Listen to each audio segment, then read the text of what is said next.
Well, Spokane makes the real estate news once again, being in the top 10 out of the 100 largest housing markets across the country for losing the most value over the last year. So what does this mean for you if you own a home, if you're looking to purchase a home? Should you even be considering transacting in real estate here in 2023 or even in 2024? These are the numbers that we're going to be getting into today. So let's jump into this video and check it out. And if you have no idea who I am, I'm Haydn Halsted, your real estate resource here in Spokane, Washington, here to answer all your questions about buying, selling, and investing in real estate here in the Spokane, Washington area. If you have any questions, you can use the link down below in the description to schedule a time on my calendar that's convenient for you.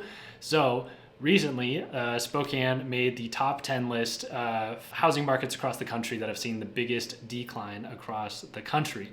This is from the Freddie Mac House Price Index. And so you can see that cities like Boise, Idaho, Austin, Texas were in the top two, losing 10% of value from June 2022 to June 2023. And Spokane just barely made the list at negative 3.3%. We are down just over 3% from this exact same time last year. Now this is June. We're filming this in August, so we actually have the July numbers, so we're going to take a look at that. But I think that it's just interesting to look at this list. All of these places are in the Western United States, so that's something to think about, as the West has seen a much greater hit in real estate prices and just the real estate market in general over the last year, getting hit a lot harder in terms of home price increases during COVID, and now coming back down after interest rates have increased. There's articles out there that many people are moving back to California after moving outside of the area because they could go remote, and not necessarily because they dislike it. And I'm sure there's some people that are moving back for those reasons, but a lot of people, even though they could go remote during that time, or thought they could go remote for a longer period of time, are actually getting called into the office, as places like Google and Meta are threatening to fire people if they do not come to the office for a certain number of days during the week. But even some of you who have come and visited recently, I've had a few people that because I always encourage everybody, come visit Spokane before you decide that it's for you. I've had some clients come here and love it here. They love the time that they spent here. And some clients recently have come to check it out and decided, and clients that were pretty convinced that they were going to move to Spokane and then decided that it was no longer for them and it didn't make sense for them. So make sure you plan that trip to Spokane. But back into the numbers here. So this was June to June. So we want to jump in and look at where's this number at for July. So in July, median sales price right now in Spokane, Washington is $435,000. And so this is a change of 0% from this time last year. So that's the first time this year that we've seen a 0% change from this last year. It's been negative year over year, almost every month so far this year. So that's a good sign for those people that bought in 2022, that were those that made it, that purchased in the June, July, August range, are starting to just be break even right now and not having lost value. Those that purchased in May, June, maybe still are still underwater a little bit, but nothing too bad. But we can see that almost every single month this year in 2023, prices have increased. They went down between June and July, just $4,000, like 1%. So nothing too drastic, but we are starting to see ourselves make it back to our peak high of 460. We're really not that far off. It would take just one good month. I think this number will go back, we'll just kind of probably level out and decrease a little bit more as we go into our winter months and we see our seasonal up and down. But who's to say what will happen in 2024, but we're not far off from hitting that peak high of 460 that we saw in May of 2022, especially if interest rates were to go down. And so for those of you that are current homeowners here in Spokane, trying to figure out where your equity sits and if it could make sense to sell and buy, or whatever your situation is, if you want to transact in real estate, I like looking at this year to date view. So this is for every year from 2013 to 2023, the home sales were from January until end of July. That's what's being factored in here. Every single year, it's a year to date from January to July. So you can kind of see where do we sit now compared to the previous years. So we're still down on average from last year, but only about $20,000. So that kind of roller coaster of a chart makes it look a little bit more intense. But on average, our prices are down like 4% from this time last year. So for the people that bought just last year, those are the only people in our market to be quote unquote struggling if they had to sell for any reason, that they're the ones that are underwater.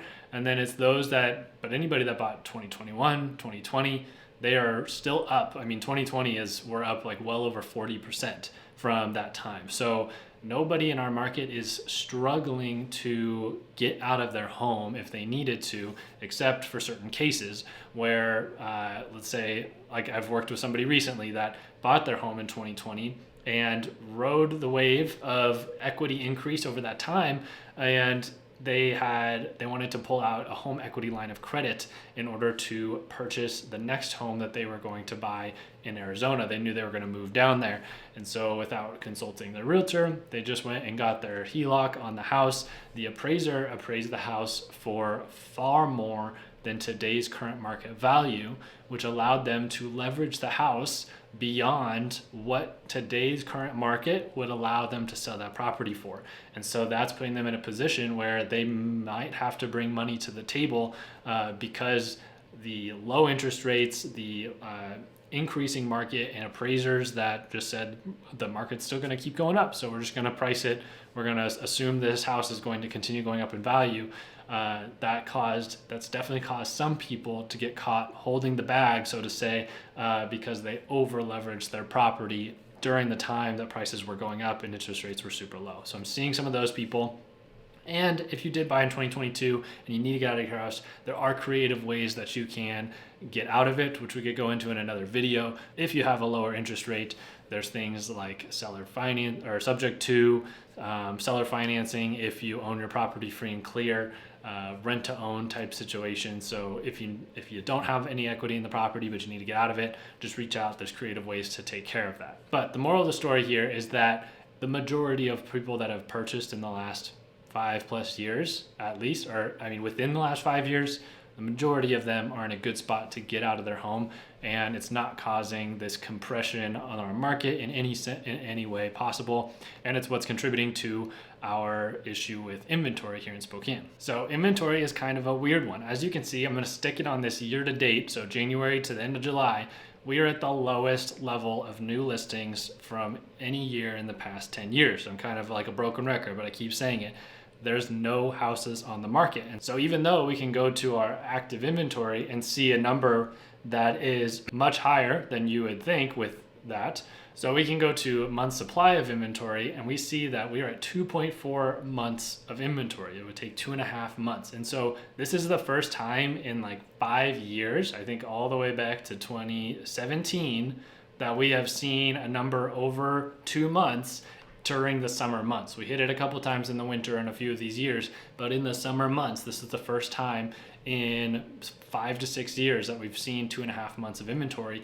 But it's not that we have this increase of listings, because as you saw, we have the lowest number of listings in the last 10 years. It's just because there's so few sellers, but also so few buyers. The levels used to be sellers, buyers, now it's sellers and buyers, right?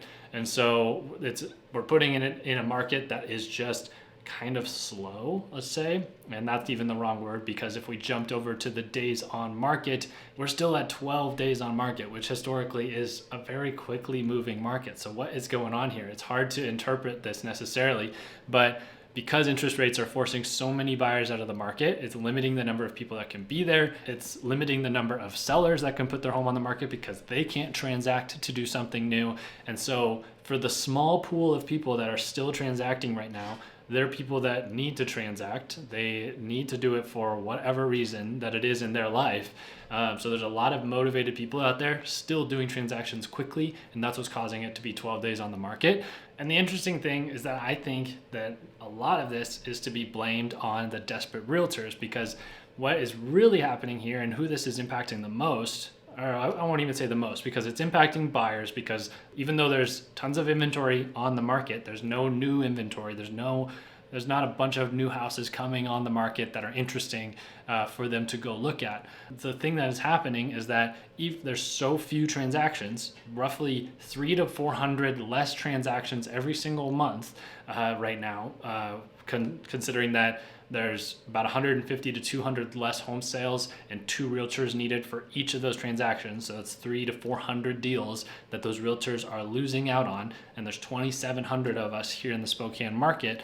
It's causing realtors to take on listings that are extremely overpriced. They're cutting their commissions a lot right now. And what it's leading to is desperate realtors cause for a market that is unstable, in my opinion. And so what's happening, if we look at unsold listings here, we are seeing a drastic increase in unsold listings, 248 unsold listings during the same month that we saw 932 listings hit the market. So roughly 25% of homes that are hitting the market are not selling. And that's because they're overpriced, because realtors are not advising clients the correct way.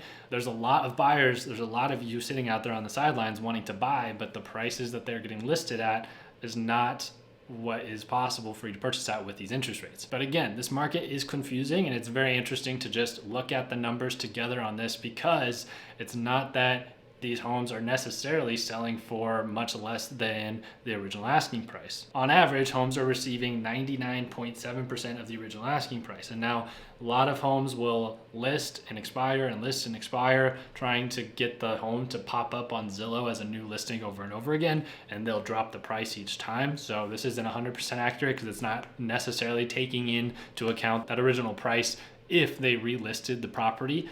But it's not that the buyers that are out there are getting a steep discount on the sellers out there. So the last data point I want to go over is cash sales. Here in the Spokane market, we're actually seeing almost 20% of homes sell for cash. And it's interesting to look at this, because the argument in 2020 and I guess 2021, you can see the big spike here. Everybody was saying in 2020, all the homes are selling for cash. It really hasn't changed too much since 2021, when rates were super low. The market was moving super fast. People were using cash in order to beat out other offers. And I think most of the time then refinancing into a low interest rate mortgage at that point. Now we're in a period of high interest rates and high uncertainty. And so we're seeing a lot more people with cash purchasing properties, because they would rather buy the house in cash right now, and then once rates go lower, then they'll get a mortgage after it. So whether this is an investor or more affluent clients, I'm seeing this a lot across the board, purchasing properties in cash now, planning on getting a mortgage later when and if it ever makes sense for them. So game plans for you. If you are a seller, somebody that owns a home, and maybe you're just trying to get out of Spokane altogether, or you're trying to make a move within the city, those are kind of two big different situations. So you got to kind of figure it out. Where are you moving? What's your plan after you sell your property? I know I'm kind of in the same situation as where I have a super low interest rate. I would like to sell this house and move into another one, but it's kind of a situation where maybe I keep this one as a rental, or do I want to use the equity to help purchase the next one? It's just this constant battle. And so you have to sit down with somebody and figure out what is best for your situation and how are you going to be able to accomplish those goals. As you can see, the numbers do not lie. We are still at record high prices. Prices have done their dip. I've had a few conversations recently, like people wondering where the market's at. Is it going to slow down? This graph is pretty extreme. Like if you see the numbers here, that we've already had our slowdown. There could be another one down the road, depending on what happens with inflation and interest rates and all those things. But today, right now, numbers are still in your favor if you bought your home earlier than 2022 and you didn't over leverage it at that time. If you're a buyer, I think today is a day where you just play the patience card. And so I would get everything done. I would get your pre-approval letter. I would have the money in your bank account. I would be ready to strike when the iron is hot, because you never know when the right opportunity is going to come up. There's going to be sellers that have put themselves in a bad situation, that bought their property a year ago and need to sell, but maybe there is an opportunity to take over a lower interest rate or do something creative that makes that property more affordable for you.